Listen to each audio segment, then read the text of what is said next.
Palestinians' bodies were found. And earlier, an Israeli military spokesperson said that Israel will, quote, bring those responsible to justice. Now, all of this developed earlier today when Israeli officials say the bodies of Gilad Shaar, Naftali Frankel, and Eyal Yifrak were found buried under a pile of rocks in an open field, this just north of the Palestinian city of Hebron, which is in the West Bank. And tonight, Israeli military sources are telling Fox News the boys were identified by their clothing and that it appears they were shot. Now, the three teens, as we know, were walking home from school June 12th when they disappeared. And since then, as we've seen, the Israeli military has arrested hundreds of Palestinians in the West Bank, where fighting has increased both there and in the Gaza Strip as well.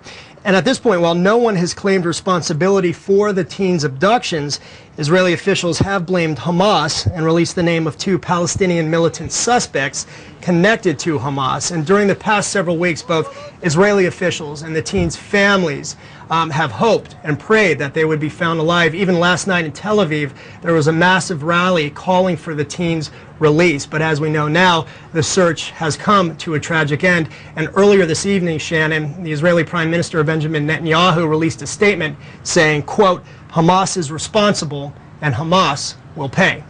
Shannon? John Huddy, live in Jerusalem. Thank you so much. Let's get more reaction right. You're joined by the Israeli ambassador to the United States, Ron Dermer. Mr. Ambassador, thank you for your time tonight. Thank you for having me. I want to start by saying, first of all, we can't imagine what the loved ones and your country, those attached to these young men, are going through. So our condolences, first of all, to all of them. But secondly, my question to you, is there any doubts for you at this point that Hamas is responsible? No, there's no doubt whatsoever. These were members of Hamas. Let me just say I appreciate the sympathy, and that sympathy was expressed throughout the United States by many American citizens, because as a parent, I think they can relate and understand what the people of Israel are going through now, what those families were going through.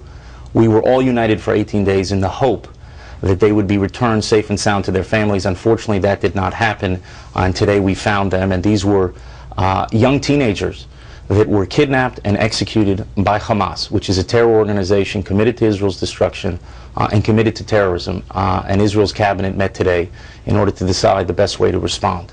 Well, and your Prime Minister has said they will be held responsible. What does that mean? Well, that's a decision for the Prime Minister to make. He's a very serious and responsible person, leader, and he'll make the right decision that is going to send a clear message to Hamas that this is unacceptable. Hamas is an organization that fires thousands of rockets at Israel's cities, that dispatches scores of suicide bombers against our buses, against our cafes and pizza shops, and that has now perpetrated this heinous crime, the kidnapping and execution of 3 boys. And they have to pay a very heavy price to send a clear message that this is completely unacceptable. And we're also asking is for the world to send a clear message to President Abbas, the leader of the Palestinians, who condemned the kidnapping, and we appreciate the fact that he condemned the kidnapping, but he's also in a government with the kidnappers. He's condemning terrorism and in a government with those who are perpetrating terrorism. And we hope that the world will send a message to President Abbas that he has to end this alliance that he's made with an unreformed terror organization. I want to quote from something the Associated Press has reported. They're quoting a Hamas spokesperson that says, Netanyahu should know that the threats don't scare Hamas, and if he wages a war on Gaza, the gates of hell will open on him. Listen, we live in a tough neighborhood. The people of Israel are very resilient. Our Prime Minister is very resilient. And if I were Hamas, I wouldn't issue threats against Israel. We're a country that knows how to defend ourselves, and we will defend ourselves and make clear that terrorism will not pay.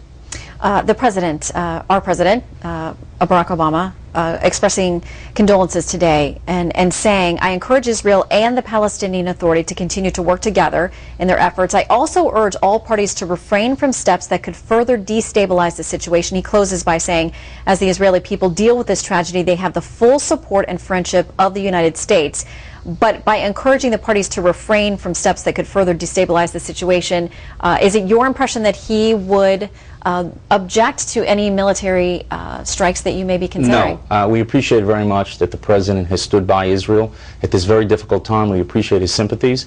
I can tell you, a year and a half ago, when Israel was involved in a confrontation with Hamas, we got the full backing of the President of the United States, and I have no doubt that whatever action Israel deems necessary in order to protect our population from terrorism, that the President of the United States will back us. Mr. Ambassador, we thank you very much for your time tonight. Thank you.